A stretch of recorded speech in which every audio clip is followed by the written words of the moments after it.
Quand les enfants échangent des cartes, comme les cartes Pokémon, c'est en fait un geste qui date de plus de 10 000 ans.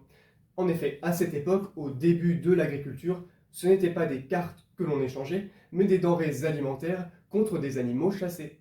C'est un échange basé sur la valeur que chacun donne à certains produits.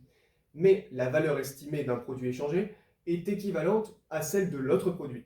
Là, par exemple, j'échange une carte contre deux autres cartes qui, à elles deux réunies, sont d'une valeur équivalente à celle-ci. Mais d'où vient le troc?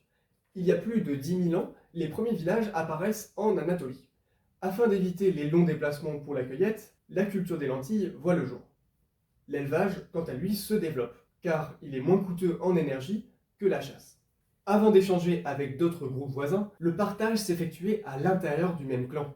L'ouverture à l'extérieur du clan a généralisé le troc. Le troc a généré des représentations sous forme de tables et de tableaux. Le tableau de troc est un tableau qui fait correspondre deux choses dénombrables d'une même valeur estimée par chacune des parties. On peut imaginer que la valeur d'un mouton est estimée à celle de deux chèvres. 1 et 1 mouton vaut donc 2 et 2 chèvres.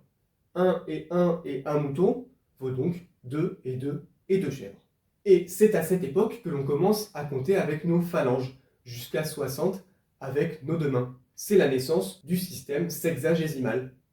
Le troc vient donc, bel et bien, de l'agriculture. Cette spécialisation agricole permet des échanges de denrées alimentaires, mais aussi des échanges de matières premières comme le sel pour la conservation des aliments.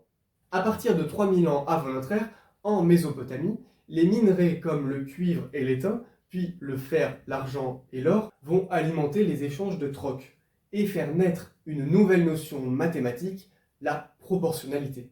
C'est notre prochain sujet. Portez-vous bien!